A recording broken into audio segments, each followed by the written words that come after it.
Welcome to another edition of the It's Search SEO podcast, where we paint the town red with search marketing insights.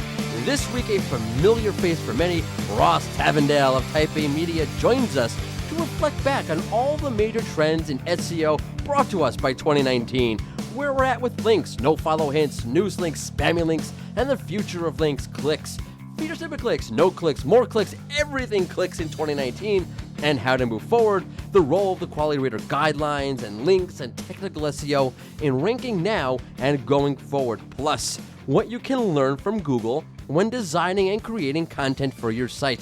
I am your host, Morty Oversea, and I am joined by the affable, the versatile, Sapir Carabello. Hello, Morty. Hello, Sapir. Welcome to our 50th episode. Oh, wow. 50th? That's insane. Wow, it is insane. It feels like 500, by the way. Oh, wow. But it's 50. Can you believe it? That's crazy. First up, before I thank you, our lovely audience, for listening for 50 episodes, I have to apologize. I have a horrible, horrible cold. You do? I can't smell anything. I can barely breathe, and I'm pretty sure I sound like Bob Dylan. Hey, how's it going? Yeah. No, No? I sound good? just as usual. Not Okay. good, but yeah. Well, thank you for that. I do have Welcome. a horrible cold, so Okay. pardon me in advance. Okay, so it's our 50th episode, and because it's 50, we have a special giveaway for our lovely audience. Oh. Yes, should you tweet out any In Search SEO podcast episode this week Yeah. with the hashtag In Search SEO 50, the number 50, Mhm. we will put you in the running to receive one of 6 beautifully designed Rank Ranger posters. I helped design. You did help one. design. Yeah. They look awesome, by the way. Yeah, They are so cool. they are. They're not very like Rank Ranger promotional, so don't think, oh, we're going to get a big poster with Rank Ranger on. No, it's totally not. Like really cool stuff. Like it's all fun and games until It's you... really funny. Yeah, like really good stuff. Really funny Yeah. jokes, like rank my day, whatever it is. So again, hashtag In Search SEO 50. No retweets, they don't count. Likes, they don't count. Comments, they don't count. You have to put out a tweet, promoting our podcast because that's what's in it for us Right. with the hashtag In Search SEO 50, and you get a poster, or you're in the running for a poster, and that's what's in it for you. That's So, great. That's perfect for everybody. Okay. Do not forget, we put out a new episode of the In Search SEO podcast each and every Tuesday. You can find it on Stitcher. You can find it on Spotify. You can find it on SoundCloud. You can find it, of course, on the Rank Ranger blog. And you may subscribe on iTunes. And that hurt because I can't breathe. Breathe, my Morty. Breathe. I have the cough. I'm sorry. Okay. Also, do not forget, our marketing dashboards have gotten released with all new, beautifully designed templates. They look really hot. Mhm. They do. They do. They are downright beautiful. They make it easy for you to create all sorts of data reporting dashboards where you can literally add whatever data you want, videos, forms, notes. It's an all-in-one automated marketing data report that costs a heck of a lot less than you think it does. Right. So head over to the Rank Ranger homepage, click on features, and you'll see all of our white label options under white label. And you'll see the marketing dashboard listed there. Click on it. Beautiful new templates. Check them out. They're awesome. Use them. Great. Okay, so great show for you today. The wonderfully wonderful Ross Tavendale talked to us about what's been going on in SEO, where things are headed, as we're getting kind of close to the ending of 2019 and the beginning of 2020. So, Wow, yeah. that's... Oh, yeah, we have to say that, right? insane. Wow, oh my God, No, I went by so fast. Holy cow. Oh my gosh, whatever. Come on. No, We say that every year. 2019 just passed so quickly. I don't pay attention to time. Oh my God. That's why my wife says, you're always late. I hate people who are always late. That makes a lot of sense. Why we're so good together. Yeah. Opposites attract. No. Okay, so before we get into that, I know we all complain about Google stealing traffic from us and Google taking this from us and Google taking that from us, which is why I think it's about time we steal something from Google. What? Yes. Okay, so let's head back to SEO school for some real learning. Okay, so Sapir, Yeah. do you play the stock market? Do I look like I play the stock market? Yes. In your business suit that you're wearing right now? With your sporty blazer? No, I'm not much of a risk taker. Okay. I mean, neither. I suck at playing the stock market. If you know where I should invest my money and I won't lose my shirt, so reach out to me. I'm happy to hear ideas because I know what the hell I'm doing. That said, did you know that Expedia stock took a hard and heavy hit on November 7th that it did not recover from as of the recording of this podcast? Seriously? Yes. And this is an SEO podcast, and we're talking about this. Why? Yeah. Yeah, because Because? much of the speculation, like MarketWatch put out a whole article about how the reason why Expedia lost its stock the way it did, well, part of the reason is due to Google and the advent of Google's travel website. Oh, wow. Not just search features. Google has a whole travel website. Right. Right? You go to google.travel/ I can't talk, I have a cold, google.com /flights or google.com /hotels, whatever it is, and you'll get taken to this whole, the mecca of travel sites. Mecca of travel sites. Okay, I like that. Yeah, it's good. That's what Google said, the mecca of travel sites. Yes. Yeah. Okay, so there's a ton of easy to access information there. In fact, local SEO expert and friend of the InSearch SEO podcast. Aww. Yes, he's a good friend of ours, Sergey Alikov. You have friends. Yeah, like on Twitter, though. He discovered all new filters within the hotel section of Google's travel site. So it's up here in a totally unscripted manner. Totally unscripted. Please tell the good folks at home what they've won with these new filters. So there are 3 new filters on Google's travel site. They are called where to stay, when to visit, and what you'll pay. And again, in an unscripted moment, what might users find here with these filters? I am so glad you asked, Morty. Yes. So users can find the top areas to stay in a city, how much hotels are in that area, what attractions are in that area. They can learn when a city is more or less popular with tourists and the weather during each month of the year, as well as the cost of hotels in the location per star rating. Wow, that is so much information. As expected of Google. Easy to access information, easy to digest information, easy in every way, and don't take that the wrong way. Oh my God. Okay. So good job, Google. Well done. I guess you win. Let's just sit here for like a couple of minutes and bitch and moan about what Google's done, how they're stealing traffic, how they're stealing this. Let's fetch for a while. Fetch is Yiddish for bitch and moan. In case you don't know, or you don't speak Yiddish, which I don't. I just know a couple of curse words and some weird words from my grandparents. And let's just sit here for like a millennia, okay, and yell and scream about what Google has done and how it's stealing everything from us. You do that all the time. Yes. Okay. I don't really mean this time I'm being sarcastic. Oh, okay. Yeah. This time I mean, like, how about we don't do that Okay. and we actually learn from what Google did here and steal for ourselves. I'm calling 911 Why? to report you. I don't understand. Oh, you're making a joke. I get it. Because I'm stealing. Okay. So I don't know if you ever had this experience. Idiot. Okay. Yeah. I don't know if you ever had this experience when I write feature pages or landing pages or whatever it is. Okay, I always end up, and it's not because I am a slight perfectionist. It's just because I don't feel solid about it no matter what I do, but I never feel like, wow, I really nailed it. This was the perfect way to disseminate information to the user. This is the best functionality. This is the best information. This is the best way to do this. I always feel like something's just, there's a piece missing. And I Okay. think Google filled in that piece for us. Oh. Yeah, and I think we should steal it. Because why not? No, why reinvent the wheel? Just take what Google did and do it yourself. Because it got me thinking that maybe Yeah. the way we think of a web page, its UI, its UX, pardon me while I clear my throat. I'm sorry about that. That the UI and the UX is a bit outdated, and that Google's got a new take on things that sort of make a little bit more sense. Okay. Okay, so let me try to spell this out, what Google's done with their web page filters and why I think it works and why I think we just steal it, okay? Now, by the way, this applies to other Google properties. Google has a great college search feature where you can go through and filter through colleges and pick out the colleges on mobile.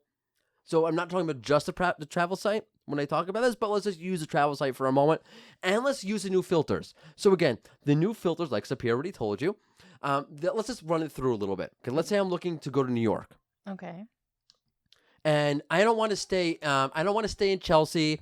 I don't want to stay in the West Side, Upper West Side. I want to stay in Midtown. So Google will let you choose which area you want to stay in, and it'll show you on a map where that area is and what attractions are there and so forth, right? Really easy to pick the exact area you want to stay. Google will also let you say, I don't like tourists. I'm from New York. I hate tourists. Freaking tourists. Can't even walk through Times Square, freaking tourists. Okay?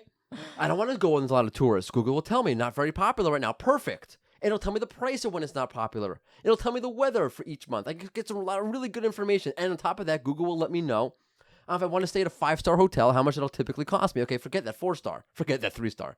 Forget that 1-star. Okay? And so it's a lot of really easy to access information in these filters right there for you. Okay, so that's really important to notice because it's information right off the bat. In order to get that information, you really have to just enter the city and make maybe one click in the area. Or actually, no clicks, right? You'll see the areas in the neighborhoods that you want to stay in right there. You just have to enter the city and that you get all this information right off the bat. As opposed to the typical travel site, the Skyscanner. Not to pick on Skyscanner, just the one I went to recently. You have to first you have to first enter a lot of information to get any information. And I know it may sound like, it's just a couple of things, the flight, the date, you want this, you want that, you want this. But without giving the user anything, it's a lot of work. It is, right? I personally find it annoying to fill all that stuff in, but not with Google. I'm happy to click on whatever Google wants me to click on next. Whatever filter you want me to add in, you want me to put down how many people are staying, the dates I'm staying. Okay, fine, I'm happy to because you already gave me a ton of information. And it's a high quality, authoritative information. I'm happy to do a little bit of work to get more of that. Okay, that is lesson number 1 that we should steal from Google. Give information off the bat. If you're using filters or whatever, give information, make it enter one little thing, click one little checkbox, and then get information, and then let them fill in more boxes and check more things afterwards. Because Google's brilliant here. You're giving them tons of information, and then you're asking the user to do some work. So why aren't we doing that? We should be doing that. We should steal that from Google. That's 1. Now, 2 is you're going to be saying to me, well, Morty, I am not a search tool. My website, you can't search for flights with my website. I offer accounting software. And I'll say to you, how boring. Oh, because I don't like accounting. I had to learn accounting for a job I had a long time ago. Oh, died. I learned it during my BA and MBA. So bad. It's so boring. Okay, but let's take an accounting site. And I actually went around to a bunch of different accounting software sites. And guess what I found? I found what you see in every freaking website. Okay, you go to the homepage, you see a header, some bullet points or a short paragraph and a CTA. Describing all different aspects of the software. And I find that unexciting and undynamic, which is, by the way, that's my feeling when I write a feature page, which I don't like doing, but I do a lot of. I find it it's missing that something that connects with the user. It's not there. I'm just describing my product, and we all fall into this trap. We use our feature pages or our homepage especially just to describe, we talk all about us. And what we do, or what our company is, or what our software is, or whatever we do with our website. It's very us-focused, and it's very undynamic, and it's very boring. Okay, what did Google do here with their website? Before you get to any of the listings, okay, before you type in New York, and you have a whole bunch of hotel listings, okay, you don't see that initially. I don't really think it shows above the fold on their travel website, at least not on desktop, where I've used it. I haven't used it on mobile. What do they start off with? They start off with information, and these filters are there right away. Right. And what does it do? It's letting the consumer decide what's important to them about this product or about this service or whatever it is, and letting the consumer go on a journey to get more information on that specific product. I only want hotels in this area. I only want hotels in this month. I only want this star hotel. Before I actually see hotels, Google's letting the user decide what their journey should look like. And that's brilliant. So when we have these home pages, and we're all guilty of this, I want to call it guilt, okay? It's just what we do. We focus on showcasing the product and on telling the user what the product is. Now, here's a crazy assertion. Okay, crazy assertion. I would say by the time that most folks get to your page, your home page, let's say, they have an idea of what you offer already.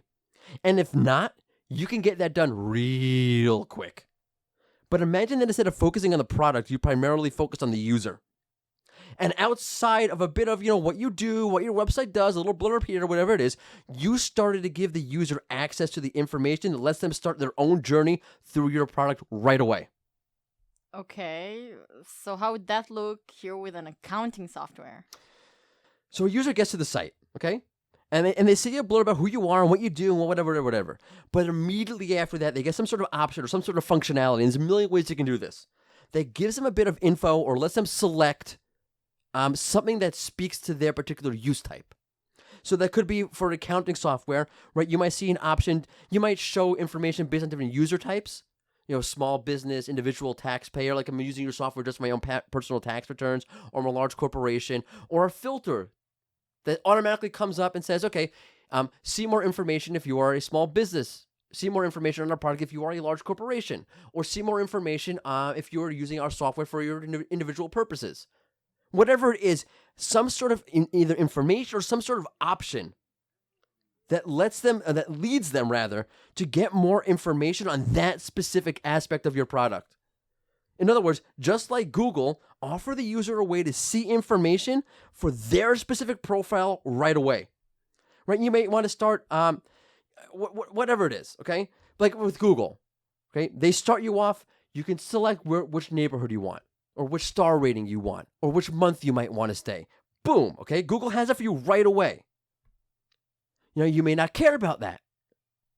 In other words, just like Google, offer the user a way to see specific information on that specific profile right away. Like for what Google does, right? You might want to see information based on neighborhood. Or forget neighborhood. You might want to see information based on star rating. Google lets you pick what sort of hotels you want to see before you ever see the hotels. Before you start showing off your software, in this particular case, your accounting software case, we do this, we do that, we do this. Let the user tell you who they are, and then show them specific information based on them telling you who they are. It's something that we don't do with our home pages, particularly, but it makes so much sense. It's right off the bat. You're letting the user tell you, this is what I want from you. I don't want to figure out where you have this information. Just give me what I want that's particular to me. Right off the bat, get it to me. Imagine if you did that with your website. How powerful that would be. Do you think it's applicable to any website? Any website. Okay. Whatever information, a blog, a news website. I don't want to see this. Let's say CBS, right? Let me set up a profile. I don't want to see, stock news or financial news. I want to see just world news. Let me select what I want. I don't have to go through tabs or look through this, look through that. Let me set up what I want and let me choose for what I want and show me what I want. I mean, it would look different you'd have to be creative in how you do this for all different types of sites. But just like we're particular in targeting our audience with ads or targeting our audience with whatever social media, whatever it is. So be particular in how you target your audience with the pages they first get to. Makes sense. Yeah, okay. Interesting. So speaking of all that Google does, let's pivot ever so gently over to Ross Tavendale and his thoughts on what Google has been doing in 2019 and into 2020. Cut one. Welcome to another In Search SEO podcast interview exclusive today. Very familiar face in the SEO industry, speaks at conferences worldwide, hosts webinars, and he is the host of the Canonical Chronicle and also the managing director of Type A Media. He is Ross Tavendale. How are you? Hey, Marty, I'm doing good, thank you. Thank you very much for having me on, and well done and be able to pronounce Canonical Chronicle first time. It's not the first time. I've practiced this a couple of times before we did this because that's a tongue twister, my friend. Definitely, it's designed to be deliberately a little bit silly. That's our whole brand ethos. It's like silly up front, but once you scratch the surface, we're actually quite a serious organization. You're targeting people with speech impediments, basically. It's essentially, yeah. Right. We can be better through ridiculous words. Right. Okay, so let's talk about, we're getting into 2020. I can't believe the year's almost over. So let's take a look back at some of the things that have happened in SEO that sort of shook things up a little bit. And I guess let me just start off getting your take. What was worth noting? What's not worth noting when you look back at 2019? Yeah, so one of the big ones, obviously, Google just stopped using links altogether in the algorithm. Oh, wait a minute, They absolutely did not. And they wait. And they still... But no one cares about links anymore because Google has machine learning, which I am a big fan of. And all that, right, and all that NLP stuff and all the BERT stuff. BERT. They painted themselves into a corner in quite a big way with all of the nofollow stuff over the last kind of 3 or so years, and then they kind of reneged on that, and they've now looked at different ways of marking up links to understand if they're sponsored or if they're user-generated content and things like that. I think they're having a real big problem with the link graph. The machine learning part that's kicked in is obviously having quite a large impact on the SERPs. The interesting thing, though, is it looks like they're testing it, clearing the cache, testing it and clearing the cache, because we're seeing extreme volatility. And also to get onto that first position, page one, should I say, to get the machine learning really properly kicking in for you, you still need a bunch of traditional factors to get you to where you're going. 2019 has seen loads of clients with extreme impression increases in Search Console, but clicks not following because of all these zero-click SERP events. Rand Fishkin and SparkToro have done some very interesting work on that. The difference between mobile and desktop, I read your piece on featured snippets that you've done. I actually featured it in the Canonical Chronicle. I'm flattered. Fascinating. Yeah, it's very cool stuff. Do you want to talk over that? Because I think that's we could definitely go over that. The difference between mobile and desktop. Yeah, that was a really, really annoying study, by the way, to do. It was just, it's just really annoying. But okay, quick summary. I'm trying to remember the details of this. Oh boy, I have a terrible memory. But basically, it turns out that if you win a feature snippet on desktop, it's not necessarily the case that you're going to win on a mobile. For example, considering we looked at a 30-day period and we checked, each day versus for all the 250 keywords that we looked at, what the scoring was for each day. And there were days where there was a desktop feature snippet, but not a mobile feature snippet. So when you include days where there was a feature snippet on one device, but nothing on the other device, which is weird in and of itself, you have a 30% schism between desktop and mobile. Okay, once you take those instances out and all you have and all you're looking at are cases where there was a desktop URL and there was a mobile URL, those URLs didn't match 10% of the time. And it really depends how you look at this, because I spoke to a few people, Nigel Stevens, Izzy Smith, about this, and you could look at it as, wow, 10%, that's it. That's a very narrow gap. Or when I spoke to Stefan Spencer about this, he was like, 10%, that's an enormous gap. I would imagine they would be the same. And I have to, my personal take is I go with the latter. If you're dealing with something, let's say, like a commerce query, I would understand why mobile would be different than desktop. I personally don't buy things on mobile. I'm scared. I want to see the whole picture, right? So I feel limited by my mobile device, fine. But featured snippets are informational. So then what's really the difference? Yeah, it's a big head scratcher for me as well. So combined, I would say the amount of kind of impressions and clicks we can look at on all of our client data is up into the billions and billions of clicks every month. So we're really lucky to be able to have a large amount of clickstream data to look at. Now, we've always broke out mobile and desktop reporting, but we actually found a considerably larger amount than 10%. We were closer to 30% discrepancy, right, which would explain a lot of the clients are looking at top line impression growth, but no following clicks. And I'm like, well, we need to start categorizing all this stuff by the intent, and then we need to start breaking it by device type. And it's shockingly different. Mm-hmm. So you're getting things like on a desktop result, you're going to get, which let's say does have the featured snippet, which is 9 times out of 10, they have more than mobile. Yeah, which is weird, by the way. Yeah, right. You'll get your impressions will go up, your average position will be higher, your clicks will be lower.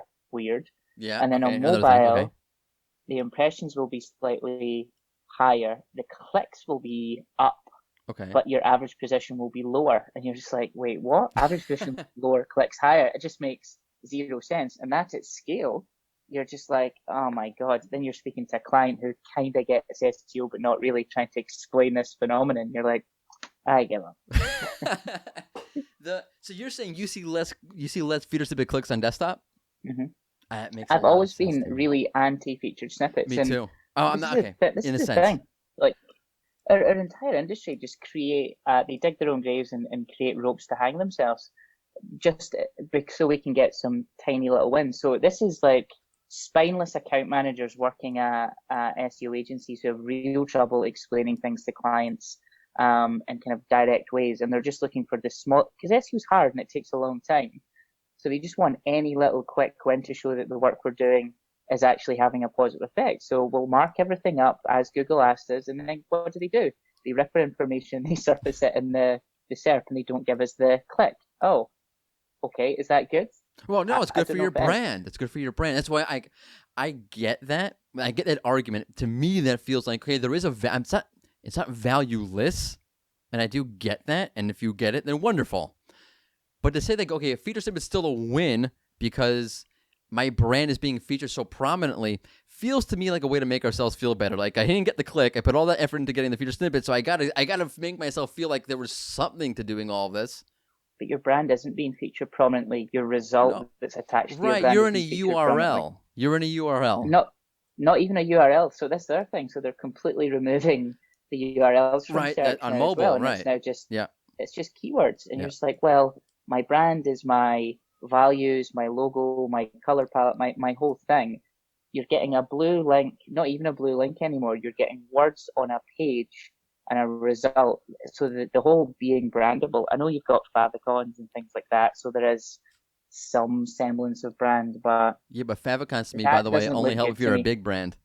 Like Right. if I recognize your let's say I'm doing a search on mobile, okay, and on the results pages, you know, a logo I'm really familiar with and a logo I'm not really familiar with. So now instead of looking at the title and the description, I'm just going to click on the logo I know.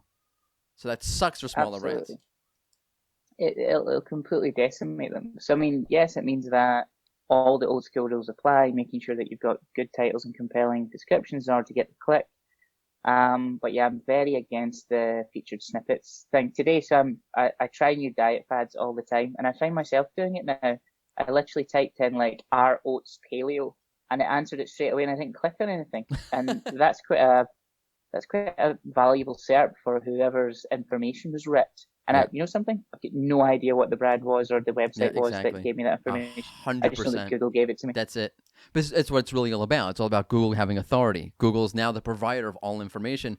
Wow, I'm never going to go to Bing because Google's so authoritative. Look at all the things they give me. And there's a great piece of which I've struggled to remember who actually put it out, but it was on Twitter. Oh, I really want to remember it. I'll try and remember it for the end of the show. But Google's trying to actively remove the URL and just stop sharing URLs as a partner behavior and just have it as search. And you're like, well, that's pretty awful. And I'm getting to the point where even as a search professional, I'm taking active steps to stop the sharing of information to and from that organization just because it's so pervasive, and I think it's just so bad for us as a consultancy, as a department, as a cohort of people practicing in search, but also just wider as a community. Is just I'm getting a little a great thing I read from Aaron Wall from SEO Book. Yeah, sure. Highly recommend you check out that latest post. The guy has been on the anti-Google train for a long time. I saw he posted something. I didn't see it yet as we're recording it. By the time this episode goes out, I'll have read it. Yes, what do you say? I'm sorry. Yeah, it's so cool. He's talking about like the divergence of a result and an ad, and how they're actually putting things up. But I don't think being, to use a very American phrase, being Debbie Downer about everything is going to help anyone. We still need to rank, we still need to drive traffic, and we still need to get clients' results. On that though, so I have a bold theory about this, and you can feel free to disagree with me because I get it's a little maybe upsetting.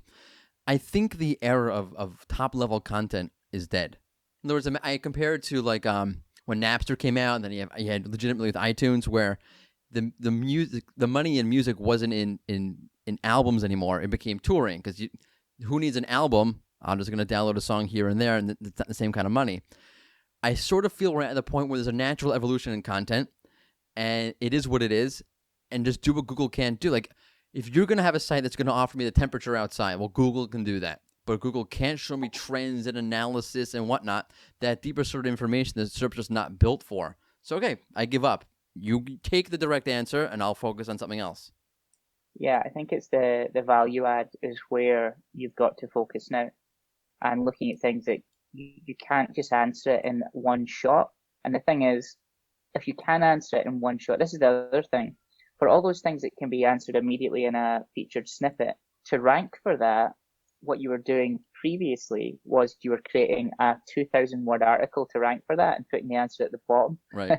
Which is actually a bad user experience. Yes. But that's the place Google forced us to go because perhaps the algorithms weren't quite evolved enough to know the exact bit of the text. And of course now we do. Cindy Crumb's done some amazing work on something she calls fraggles, Yes. which are fragments of articles and things like that. And they categorically know the exact bit of information. But in order to game the algorithm, which is what we all do, we need these big, insane articles to rank. Now, they've just kind of taken that out completely. So the way in which SEOs are looking to now properly optimize is actually through real user intent and real user journey, which used to be a bit of a dirty word. It's just like get words on the page that are related to the core query and then build some links and we're off to the races. Now that doesn't really matter, and going for, I suppose you'd call them informational head terms, when it's like, I need to satisfy one immediate, if the query can be satisfied by a single sentence, don't try and rank for it. Yeah. No, 100%. I was just speaking to technical writers about this. I said, like, your featured snippet content is great because if you're going to have a whole document about, how to install whatever software, and there's 30 different steps. So Google will show me 8 in them in the featured snippet, but I'm still going to click on that URL because I'm going to want to see the whole thing. So I think there are verticals where it does still work and it is still advantageous. But for the most part, if you're going to offer top-level content and Google's going to show it in the featured snippet, and by the way, I think why you're getting less clicks, at least on desktop, is I did a study a while ago. Those paragraph feature snippets are getting shorter. Meaning they're getting more refined, more targeted. Google knows exactly what should be in there, what shouldn't be in there. I don't need to click anymore because it's really precise. So then don't do that. It doesn't make any sense. Don't fight. You can't fight City Hall kind of thing. Yeah, it's a very nice phrase for it. You can't fight City Hall. Yeah, it's a very good point. Flags within Chrome as well, taking people to the exact part of the document. I've seen it a lot in video content where they're answering questions by looking at the exact point in the video where the person mentions the thing. Yep. Now, it won't work for the canonical chronicle because I have a Scottish accent and good for you. speech to text Good isn't for you. great for me. Yeah, there's a lot of that instant answer thing. That sucks, by the way, in 2019. Because those ads that you the promotion that you do in the beginning that someone's paying you to do, it's going to be skipped right over. Very true. But then people will always find a way. Like, SEOs are like cockroaches. Like, they'll survive every single nuclear bomb detonation that Google throw at us, and then we'll just keep on moving. That's amazing. Moving. So that's been 2019 for me. Wow. The speed That's a year. It's been a bit. Yeah. The speed one has been a big one. I made a joke about links actually at the start. That's not changed. Just the way in which we build links has kind of slightly changed. I'm seeing we've done a lot of regional PR. So we create, a piece of data journalism that you could cut it by region and town and city so that we could have multiple bites of the cherry on the outreach. I'm seeing a lot of local press now completely change their outbound linking policy. So now, before we do any outreach, the first thing we do is put our target websites, even if they're massive domains, into Ahrefs to get all the outbound links. And if there is no outbound links, which is the case for, certainly in the UK, for about 40% of all regional media now, which is insane, we don't talk to them. Wow. Which I feel they're shooting themselves in the foot by cutting the supply of content to regional places who don't get content anyway. But yeah, that's another biggie. And obviously speed. I want to ask you about links because you mentioned it before also. You said links are still a thing, but do you ever feel like, well, maybe at some point they won't be a thing? And let me qualify because I know that sounds a little bit insane. Links are not a direct ranking factor, or not a direct signal, rather.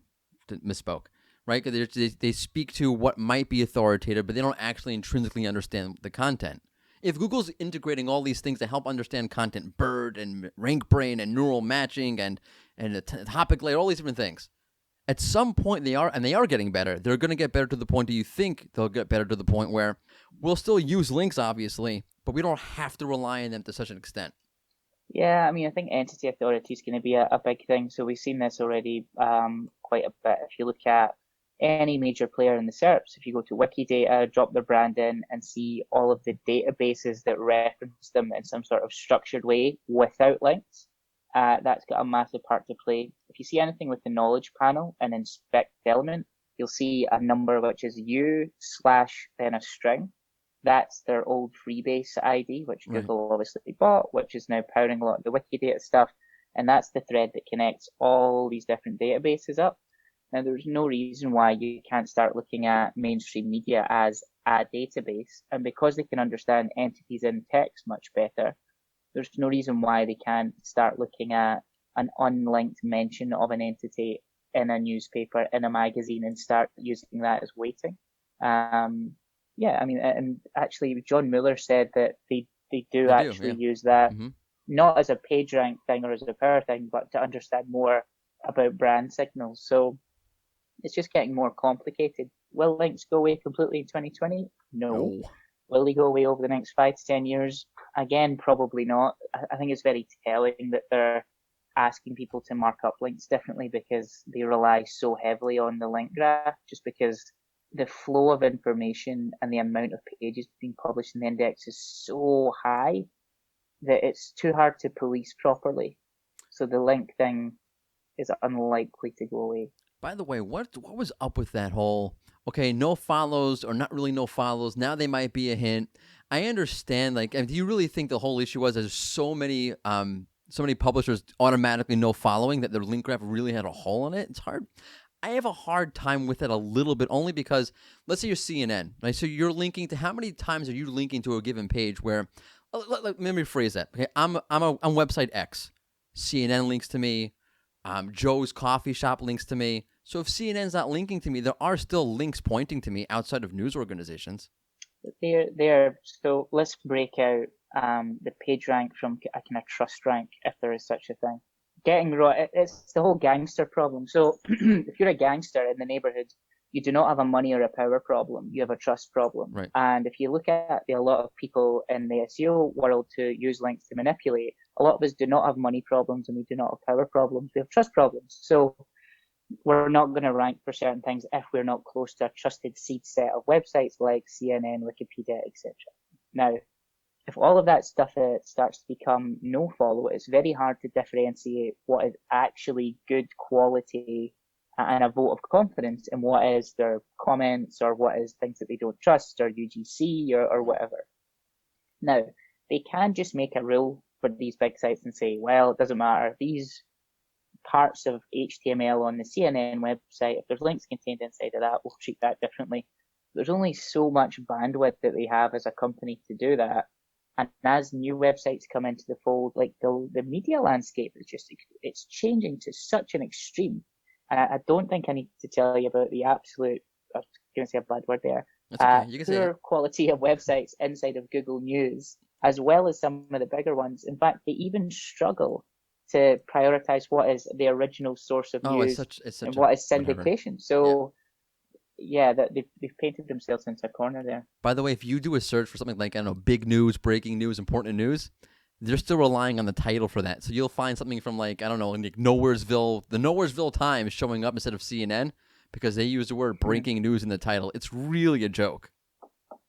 Yeah, and there's a lot of that, and it's just because there is so much new content being produced on a daily basis that it's so hard to police. And that's one of the things people don't realize. The amount of queries that Google's never seen before is going up and up and up. And that's not because we're getting more sophisticated as searchers. It is a little bit to do with it. It's mostly to do with the fact that news events that have never happened before and the way in which words are put together has never happened before. That's a good point. So that's a lot of why what BERT will, I'm sure, be used for is actually putting that together. On that, I find it funny. Let me ask you, do you find it funny that, okay, so CNN, fine, we're going to follow the link, but why does it have to, now you can follow it, no problem, but why do you have to consider my usage of the link as an endorsement at the same time? Why is it part of my linking, my ranking juice now? Those are two separate parts of the process that don't necessarily have to follow.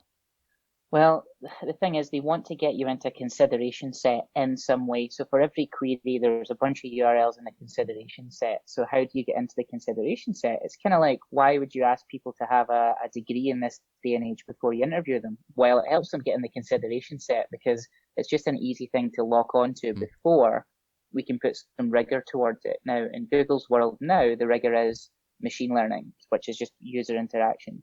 So if the query has enough volume, it's relatively easy to get a good SERP there because you've got a lot of people testing out your SERP for you across multi-devices, multiple locations, etc., etc. If it's a smaller query, though, it's way, way harder. And if it's a question that's got multiple answers, which mean different things to different people, even hard, in fact, impossible. So then it just goes down to like personal search history and things like that. Right. So the link helps you get into a consideration set, and then it's very much up to what they're seeing people interact with, I think. Right. What do you think? Right. I mean, I personally, on the interaction thing, are you referring to the conspiracy theory that Google's looking at things like bounce rate? No. Okay. So I just want to make sure. Okay, clear about it. All right. I think that, well, so my original point, why Google is considering you part of your link juice and not necessarily just following it and not considering part of your profile. I have a theory about that. I think they're doing it because, and again, what you're saying makes a lot of sense. Like, yeah, you get to be part of the consideration. It's all part of the same process. I understand. I think they're doing it because they don't like nofollow altogether intrinsically. They have a whole, like, again, crazy theory. I don't think they like nofollow because nofollow doesn't make sense when you think about it. There's either I follow it or I don't follow it. There's why do I have to create this quasi sort of association for it? If I think it's valuable, then I should link to it. If I don't think it's valuable, then I shouldn't link to it. So to have the idea of a nofollow altogether, it does make sense in certain cases. I understand. But as a general rule, if you think about it from their perspective at least, it doesn't really make so much sense to have it. So if you're gonna do this and you're gonna say, okay, fine, you know what? We're gonna try to get rid of nofollow. We're gonna try to clean up the link graph by telling you you're only going to link naturally now when you consider the link to be valuable and worthy. Because hey, you never know. Google might be following this and might count towards my ranking juice.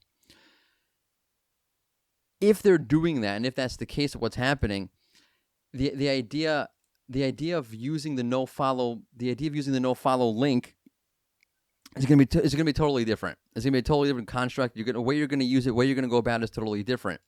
So to sort of circumvent you using the nofollow link and saying, okay, fine, it might be a hint, great, yeah, but it's also going to be part of your ranking juice. So don't think you can use this.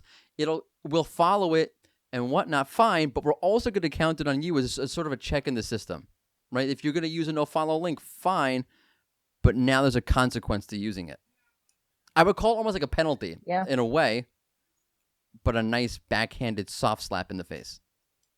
Well, it's kind of they're kind of outsourcing competency to website owners, but the problem is that there's no set of instructions about what competent looks like, and it means completely different things to completely different but webmasters. You sort of know. So, if you're looking at a page, you're like, I don't know. I maybe know. You maybe know, but does your grandmother know? My grandmother knows nothing about this. That makes it fun. My grandmother uses Bing because that's what happens when you use Microsoft Edge. That's it. Yeah. So there's the old joke of like the only people that use Bing are old people using Microsoft Edge because it came to their computer and they don't know how to change it. That's true. I don't know any of the data, and I know this is totally anecdotal, but that's 1,000,000% true.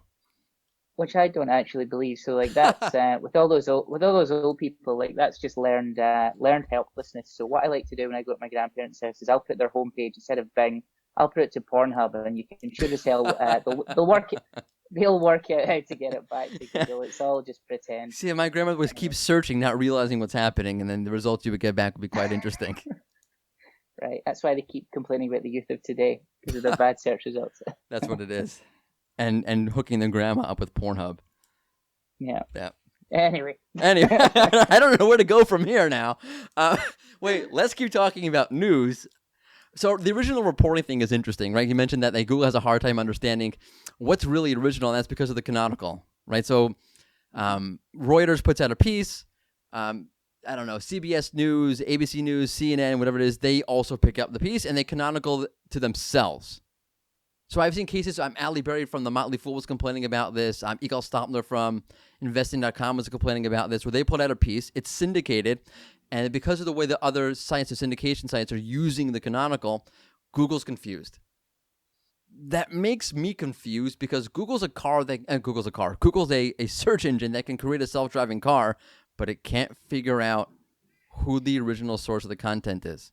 It's a little bit bizarre. They should stop using APIs when used altogether and just do what Bing do with the API. Just API in all the content. Like that would solve a lot of problems. They have something called News API, which they've used to screen scrape people's information, put it in a structured way. So why don't they just start setting up custom like APIs in? So instead of doing it through sitemaps or doing it through crawling, just API in with submission dates. Like, it's pretty simple. Right. Well, it's timestamped anyway. The problem is it is timestamped. Go again?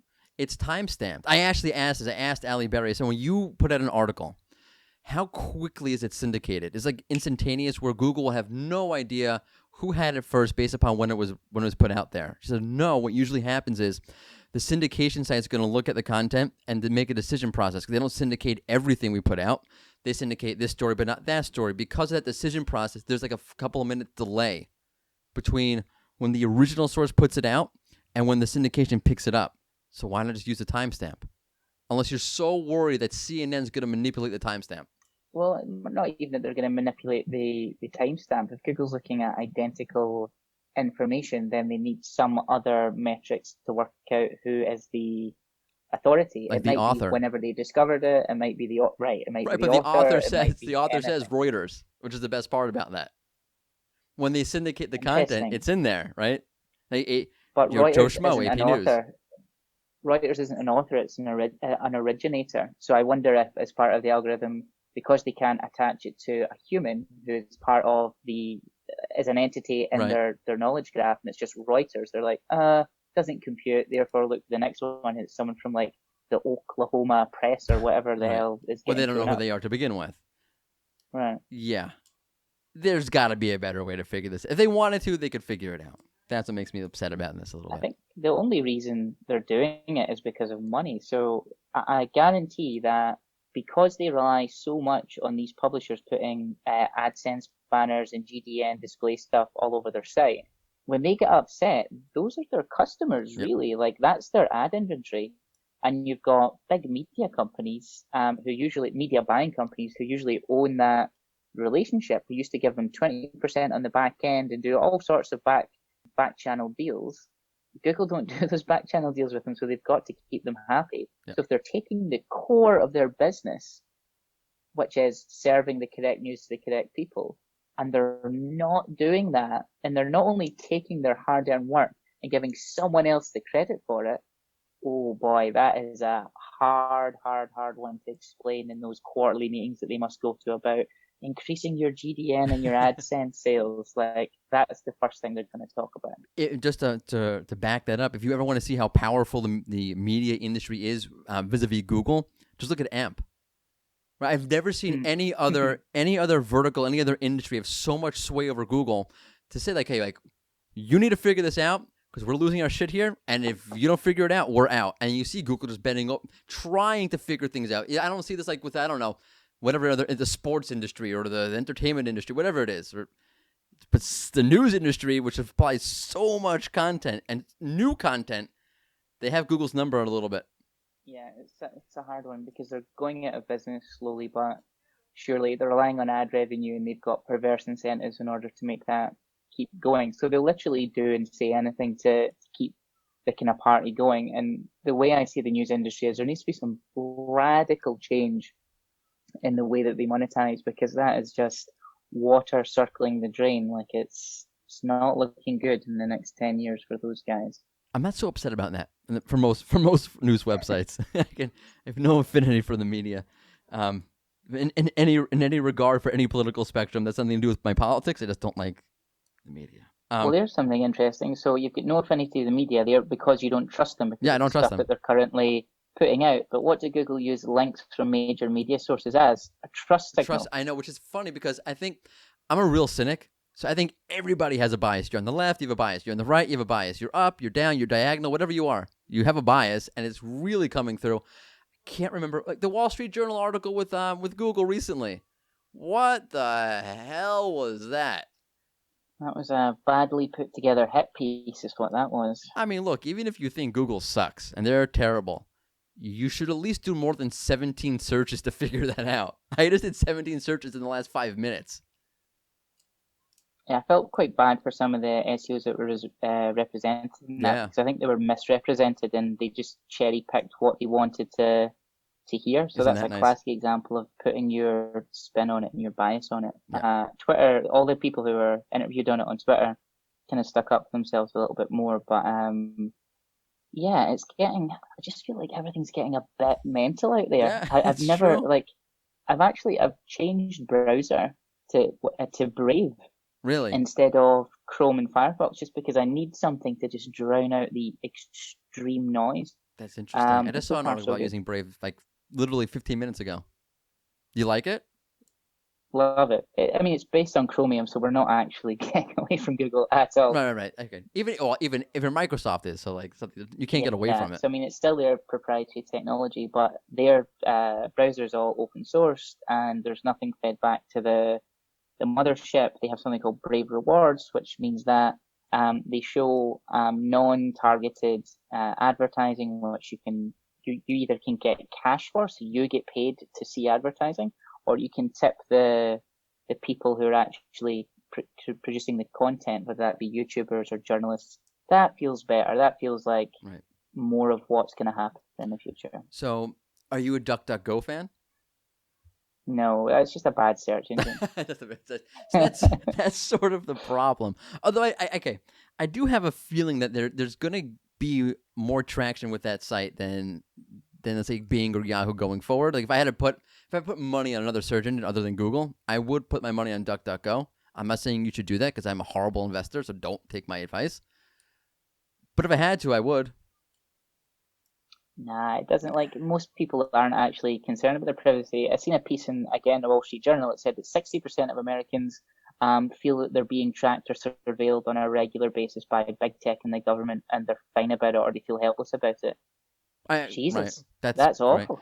America, very very And good. that won't just be the States because everyone follows America. We like to have little pokes at them and stuff like that because Right. of some of their political decisions, but we're just as bad in the UK. We have Trump Let's, Light, you know, I was gonna it's say all the like same. let's not get into that because we can go. Do you really want to go there? Absolutely not. No, we are Absolutely. completely bipartisan down the middle kind of a company. Okay, so sticking with the news, sort of. I wonder what your take is on. So the original news reporting thing was interesting to me because I forgot which came first, the chicken or the egg, but right along with that update where Google said, "Hey, we're going to try to prefer original news content," and then they botched it with their canonical. The quality reader guidelines said, "Hey, we're going to make this change where we're telling our raters to look at the original creator and weigh that more heavily in favor of authority, and this is what a good page is." Coincidence? Or is there really a connection between the quality rater guidelines and the algorithm?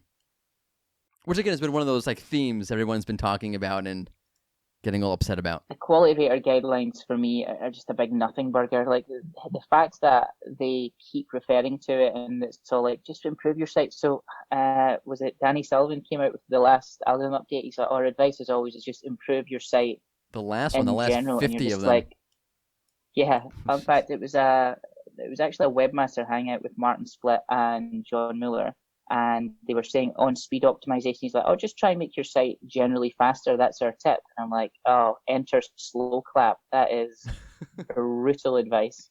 But that's just what they've always kind of been like. Sorry, I went on a tangent. I forgot your original No, that's question. fine. I forgot it too, so we're good. No, okay, quality rater guidelines Right. is what's happening there, really what's happening in the algorithm. I should really have you and Marie Haynes on at the same time so you can sort of duke it out over this. Marie's fantastic, and I've learned a lot from her over the years. I've met her a couple of times in person. I really heavily respect the work she does. It's okay to And she disagree. seems to get great results for her clients, and her agency's growing, Yeah. tenfold. So she's killing it. However, when it comes to looking at the quality rater guidelines as the kind of bible of what you should do, I think it's good to help train consultants in the thinking process. But in terms of, saying things like, oh, if you add author pages to sites that are medical, then that's going to help because that's part of the. I'm like, well, maybe, but probably not. I think a lot of it's to do with like all of the entities on the page, i.e., the authors. Are the authors linked to as much as the site is You're like linked a to? I real think that's links such a guy. Like hardcore. because like just think of trillions and trillions of pages on a daily basis. and then think of an algorithmic rule that applies to the way in which information is put together around things like author pages. Yes, you can mark them up and all that sort of stuff, but if I put, for example, I know nothing about, let's say, raising a family. So are you saying if I start a raising a family site and just put myself as an author and all that, that's going to outrank something that was just plain No, so HTML and text? okay, I Probably agree. not. I agree that the bio thing is like way over focused. Like we're so good at this in SEO. Google does something really like holistic and really comprehensive and really deep and qualitative. And we say, okay, so now you have to make an author bio. Like here's a checklist. I think it's way more holistic than that. I think Google's looking at your whole site and taking a look and saying, okay, what you're writing, does it really align to what, let's say, super authorities in the industry are writing? So, for example, if you're writing about, I'm just looking at this, I don't know why I was looking at this, cancer and diet. I was looking for SEO purposes, not like I have cancer and diet. No one freak out. And you look at some of the things like, say, like the way WebMD is writing or the way the Mayo Clinic is writing, and then you look at some of these sites that were hit by the algorithm updates, like Drakes.com, DrAxe.com. And again, like, you could just clearly do a site operation and see like the way this guy's talking about it and the way that guy's talking about it are two totally different things. And Google's profiling that content and saying, this is what authority sounds like in the vertical, and this is not what authority sounds like in the vertical. And John Mueller actually said that they do that. And they said, actually for a health query, he said like, yeah, if you're looking about like something about diabetes, we're going to take a look and see how that topic is discussed in the vertical, how it's not discussed in the vertical.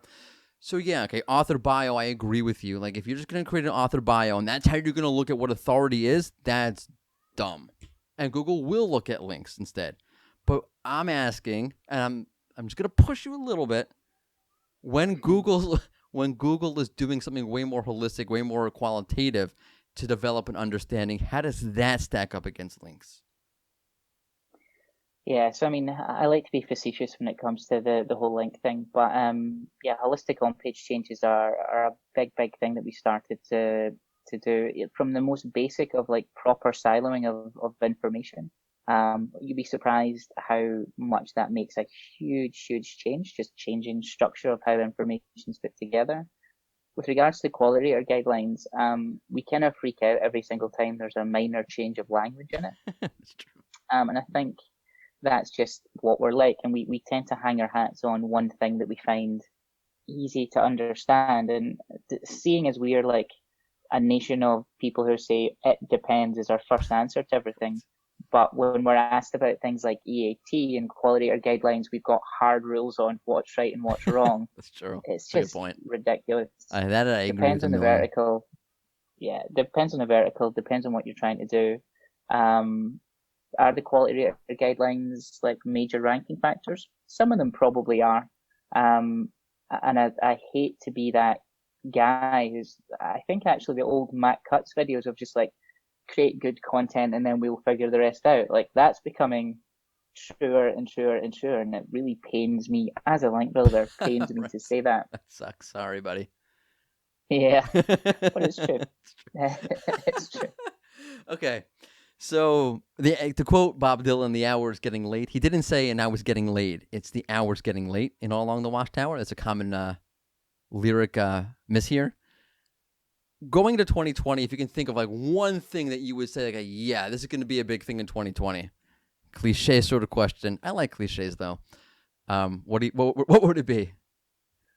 I'm really getting on the speed train, which I never used to. So in our technical audit, performance was the last thing we'd look at because typically in a large organization, getting them to increase like site speed and URL speed is actually something that takes rebuilds usually because they've got so much technical debt that it's impossible to make any meaningful change. But we're really banging that drum very hard. So we done some very big speed optimizations for publisher actually, if you would believe, who are in the kind of eco warrior type space. You know, we talk about the oil spills in the Niger Delta and Save the Whale and all that good stuff. Got their time to interactive down to something like 0.2 seconds and got their first contentful paint down to about 1.5, which is fast for anyone out there. We didn't look at GT metrics or pingdom or anything like that because it's just, you know, that's just numbers for the sake of numbers. And they've seen extreme levels of traffic growth. So I'm talking about 3x total website traffic growth. So from a couple 100,000 clicks to close to 1 million per month. Now, I'm not saying that speed changes will be the be all and end all for everyone, but I wish for you would. 2020, I wish you would. it would be lovely because you can control it. That right, which is right. nice. You can control it, and it's a good soundbite I can use for this podcast. Exactly. But I'm going to use my good friend Arnout Hellemans. He's the Nice. at Hellemans on Twitter. He says follow the money, and I love that as a mentality. So think about where Google needs to save or make money. So how do they save money? Well, they save money by understanding your page better so they can rip your information. Cool. Right. So that's structured markup. Also, bandwidth costs. It's really expensive to rip your content if it's in JavaScript. So probably, I think they're getting a lot better at doing that. Well, they said it, yeah. Right. But also the speed thing, because the faster your site loads, the faster they can rip your information and understand it. So they're going to start doing that. So essentially, every little thing, the little carrot that they dangle for us over time, right, that's the new hot thing and will remain to be. And the thing that they're trying to get us to ignore or scare us about, usually around the world of anything easy to manipulate, that will also be something you should look at. So right, they push their genuine interests around technical, which look like schema and speed being two major core things. Yep. And then they try and scare you in things that if we know too much, that's bad for them. So that's a good point. The whole link graph thing. And that's good. I like that. That's very interesting. So that's how I think. And that won't change in 2021 either. It'll be the same. Follow the money, guys. No, but it's a good point because people think Google has unlimited resources and they don't. And then the easier you make it for them, the better. By the way, even on the machine learning entity understanding side of things, if you have a site with that as like a really great backlink profile, it's just easier for Google to look at that than it is to analyze your site. So absolutely. That's a very, very good point. So with that, I have a little gimmick that I do at the end of the show, at the end of the interview. Mm-hmm. I call it Optimize It or Disavow It, where I give you two good options or two bad options. And of course, you're stuck choosing between a really good option or a really bad option. And this is the Ross Tavendale version of Optimize It or Disavow It.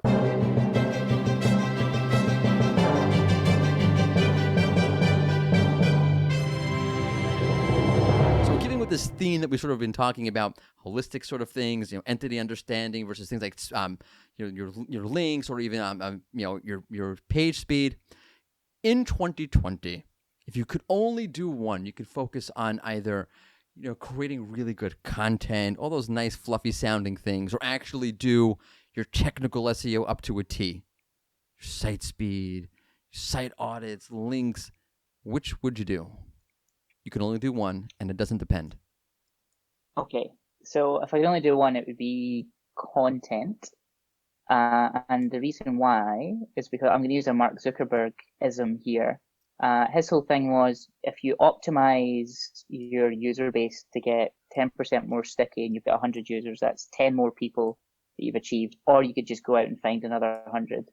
With content production, the more and more you produce at a higher quality, you will end up accidentally falling into a bunch of SERPs and getting noticed and then being seen as a resource and then accidentally being linked to, which will then self-perpetuate. So creating a big content flywheel is actually, if you only had to pick one, I would say more important than technical, because how wrong can you get a WordPress install? In fact, no, you can get that.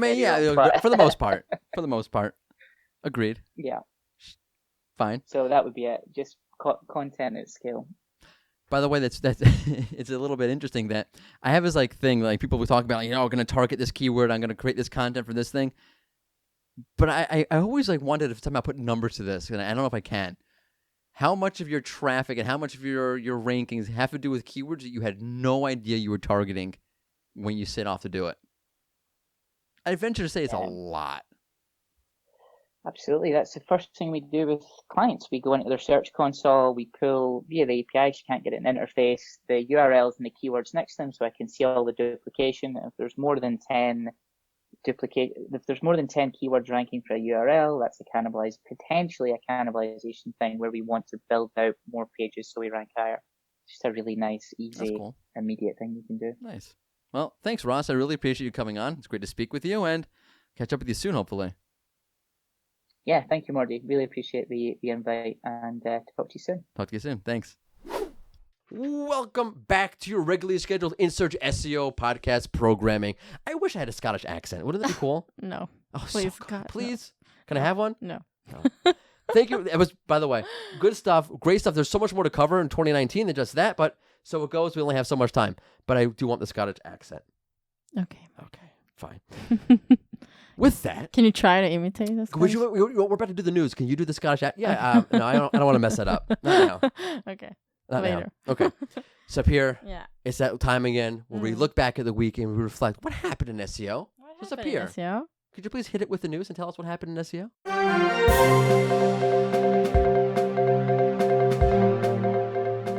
Okay, the bug removing image thumbnails from recipe results is still ongoing. As of now, the only recourse you have is to get the page recrawled and reindexed via the URL inspection tool, which is just a terrible option when you have tons of pages. Yeah, and it stinks if your result is not showing up with an image thumbnail, particularly if you're a recipe site, because I'm not clicking on it if I can't see it. I would like to Right. smell it also, but Google can't do that yet. Right. Imagine a scratch and sniff SERP. Oh, God, that'd be awesome. Anyways, Google says that they are working on the issue. Yes, okay. Yeah. Okay, Onwards. moving on.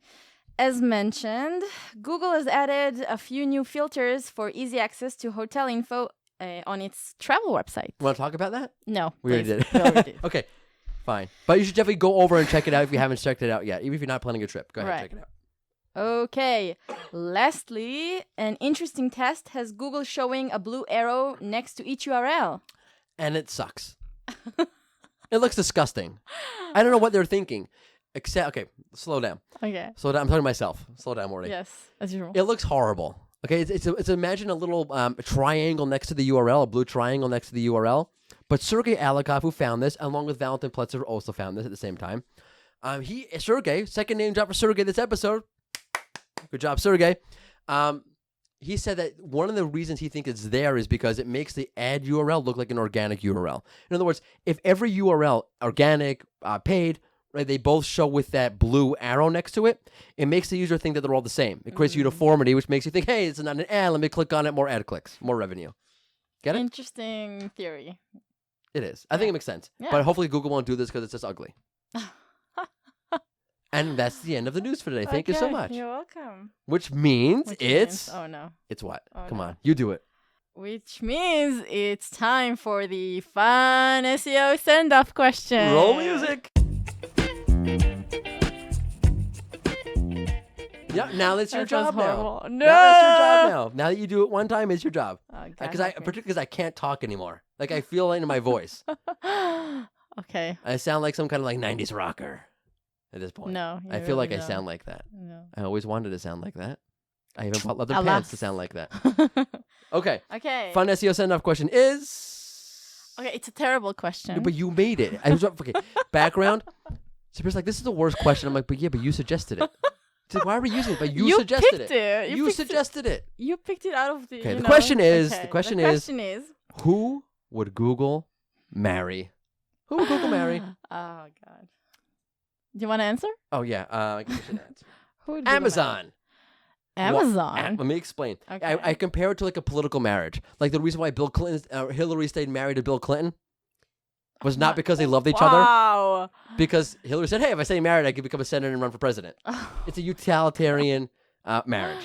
Same thing with Google and Amazon. Right? Amazon's Google's biggest competitor. What better way to handle your biggest competitor than by move in with them? You're killing romance here. It's not about romance. Oh God. It's about winning, a little bit of sex, but mainly about winning. Enemies to lovers. Trope. Whatever it is. Okay. Keep your friends closer, your enemies closer, kind of thing, and you'll sleep on the couch for a while. But whatever, it's cool. And Sapir's answer? My answer is that Google would just marry itself. Because Google's asexual. I read this funny article. I don't remember when, but like a woman decided that she wants to marry herself. Oh, and- so I guess yeah, so it's like anybody it's can do it. possible. Fine. Yeah. So Google's narcissistic is what you're saying. I'm just saying Google is like, You know how gods don't marry commoners? They just, I don't know any gods, and and I don't know any commoners. I don't know, But I understand what you're saying. Okay, so yeah. So that's what Google will do. Yeah.